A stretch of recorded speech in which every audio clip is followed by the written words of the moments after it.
السلام علیکم ورحمۃ اللہ وبرکاتہ۔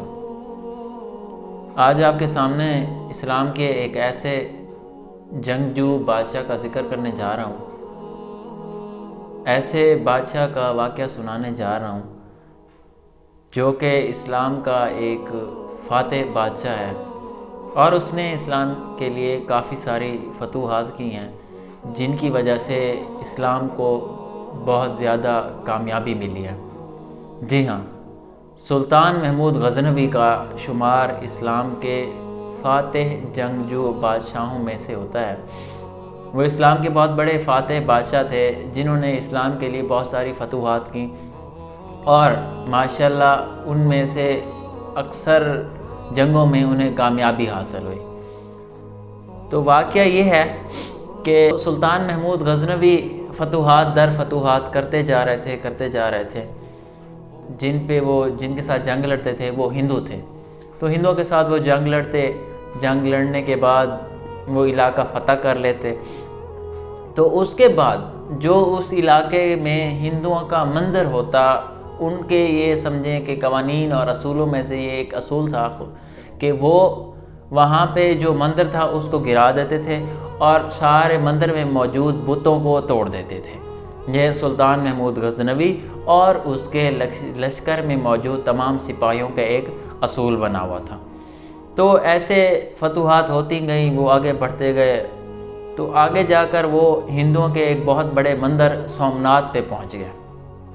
سومناتھ ہندوؤں کا ایک بہت بڑا مندر تھا، تو وہاں پہ سلطان محمود غزنوی، اس کے سپاہی اور اس کا لشکر جو تھے وہ وہاں پہ پہنچ گئے۔ وہاں جا کے کیا دیکھتے ہیں کہ مندر میں ادھر ادھر تو بہت سارے بت ہیں، وہ بہت بڑا مندر تھا۔ تو مندر میں اس کے جو کمرہ تھا بنا ہوا، تو اس کے ادھر ادھر کمرے میں بہت بت تھے، لیکن اس کے کمرے کے عین وسط میں بالکل سینٹر میں ایک بہت بڑا بت کھڑا ہوا تھا، اور وہ بہت بڑا بت مطلب کمرے میں موجود بت خانے میں موجود تمام بتوں سے بہت بڑا تھا۔ اور اس بت میں کیا خاص بات تھی کہ وہ بت جو کہ بالکل سینٹر میں بہت بڑا کھڑا ہوا تھا، وہ بغیر کسی سہارے کے کھڑا ہوا تھا۔ تمام جو سپاہی تھے اور محمود غزنوی تھا، وہ سارے حیران ہو گئے کہ یہ کیسے ہو سکتا ہے۔ یہ بت جو کھڑا ہے، اس کے انہوں نے پہلے سلطان محمود غزنوی گئے، انہوں نے بت کے ادھر جا کے دیکھا، ادھر چاروں طرف گھوم کے دیکھا، کوئی سہارا نہیں ہے۔ اوپر سے ایسے دیکھا کہ کوئی تاریں شاریں لگی ہوئی ہوں باریک، جن سے باندھا ہوا بت کو، کوئی سہارا نہیں۔ بت کے نیچے دیکھا تو بت کے نیچے بھی کوئی سہارا نہیں۔ سلطان محمود غزنوی حیران ہو گئے۔ پھر اس کے بعد اس کے لشکر کے جو دانشور تھے، عقل مند لوگ اس کے ساتھ تھے، اور اس کے ساتھ جو سپاہی تھے، ان سارے لوگوں نے ادھر ادھر بت کے گھوم کے دیکھا کہ شاید ہمیں بت کے ارد گرد کوئی ایسا سہارا نظر آ جائے جس سے ہمیں پتہ چل جائے کہ یہ بت اس سہارے کی وجہ سے کھڑا ہوا ہے، لیکن انہیں نظر نہیں آیا۔ حیران ہو گئے سارے کہ یہ کیا ماجرا ہے کہ بت بغیر کسی آسرے کے ایسے ہی ہوا میں معلق کھڑا ہوا ہے۔ خیر، اس کے بعد جی کیا ہوا، سلطان محمود غزنوی نے اپنے جو ساتھ اس کے 5-7 لوگ تھے، دانشور عقل مند لوگ تھے، انہیں حکم دیا کہ اس کی وجہ نکالو، وجہ تلاش کرو کہ یہ بت ایسے کیسے کھڑا ہوا ہے۔ تو وہ سارے جو تھے الگ جا کر مشورہ کرنے لگے کہ ایسا کیا ہے جس کی وجہ سے یہ بت ایسے کھڑا ہوا ہے۔ تو وہ مشورہ کرتے رہے، کافی وقت گزر گیا، لیکن اتنا سارا وقت لگانے کے بعد وہ جو دانشوروں کا ایک میٹنگ تھی، انہوں نے ایک خاص فیصلے پر پہنچ گئے۔ سلطان محمود کے پاس آئے، ہاں جی ہمارا فیصلہ ہو گیا جی۔ کیا فیصلہ ہوا کہ یہ بت جو ہے واقعی بغیر کسی سہارے کے کھڑا ہوا ہے، لیکن ویسے تو اس دور میں کوئی ٹیکنالوجی بھی نہیں ہوتی تھی کہ ہم کہہ دیں کہ جی اس ٹیکنالوجی کی وجہ سے کھڑا ہوا ہے۔ تو انہوں نے دانشوروں نے سلطان محمود غزنوی کو کہا کہ یہ جو کمرہ ہے جس کے سینٹر میں یہ بت کھڑا ہوا ہے، اس کمرے کے جو 4 کونے ہیں، چاروں کونوں میں میگنیٹ لگے ہوئے ہیں جی، مقناطیس، 4 کونوں میں بڑے بڑے مقناطیس لگے ہوئے ہیں، جن کی فورس آف اٹریکشن، کشش ثقل کی وجہ سے وہ مخالف سمت میں لگے ہوئے ہیں، تو وہ کیا کر رہے ہیں، انہوں نے بت کو اپنی ایک خاص کشش کی قوت سے اٹریکٹ کیا ہوا ہے، جس کی وجہ سے بت بالکل سینٹر میں کھڑا ہوا ہے۔ تو سلطان پہلے تو ان کی بات سن کر حیران بھی ہوئے اور اس کا انکار بھی کیا، نہیں جی ایسے ہو ہی نہیں سکتا، یہ کونوں میں کیا میگنیٹ لگے ہوئے ہوں گے۔ تو انہوں نے اپنی بات کو ثابت کرنے کے لیے کہا کہ ہم اپنی بات کو ایسے ثابت کر سکتے ہیں کہ آپ جو بت خانہ ہے جس کے سینٹر میں یہ کھڑا ہوا ہے بت، اس کا ایک کونا آپ توڑوا کے چیک کر لیں۔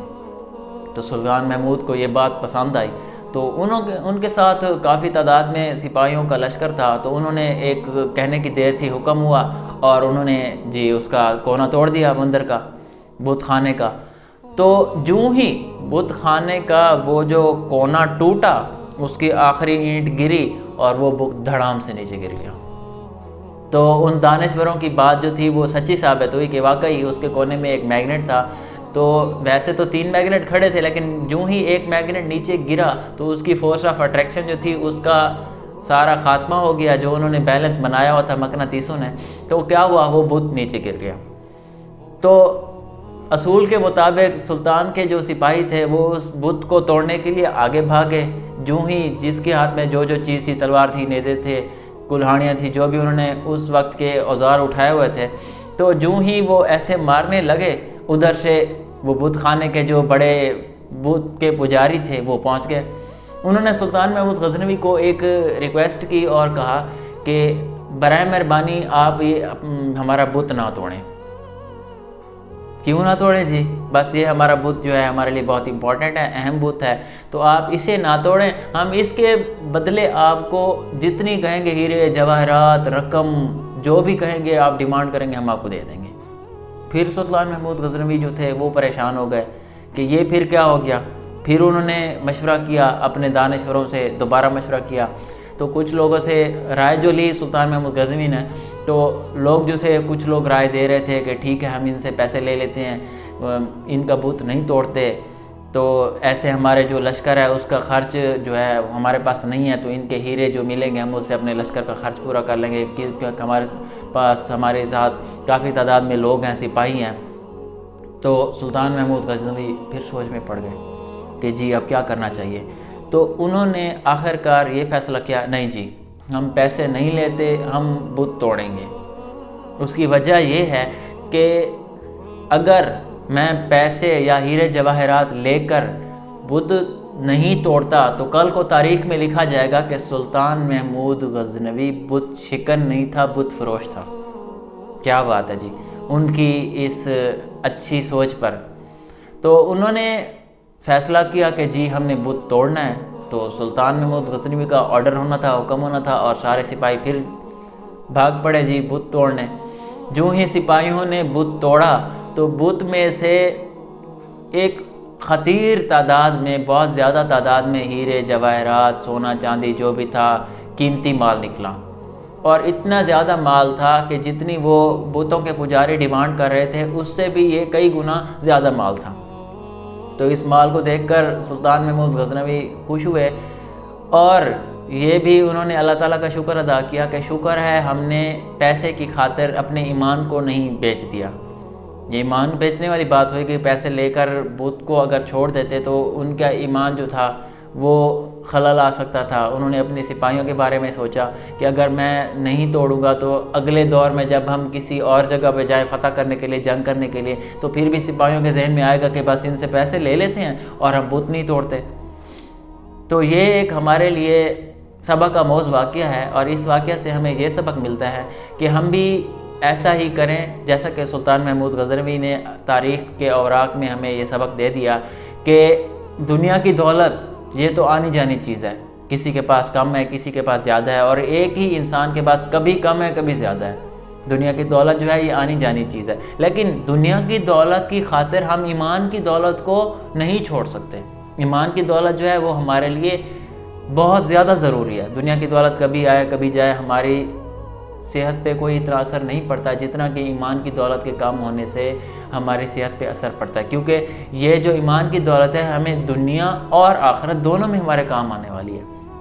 تو اس لیے ہمیں چاہیے کہ دنیا کی دولت سے بالا تر ہو کر ایمان کی دولت کو اکٹھا کرنے کی، اس کو بچانے کی پوری کوشش کریں، اور اسی کے ساتھ ہی اپنی دنیا اور آخرت کی کامیابی حاصل کرنے کے لیے نمازوں کو ان کے وقت پر ادا کریں۔ اللہ تعالی ہمیں ان باتوں پر عمل کرنے کی توفیق عطا فرمائے۔ السلام علیکم۔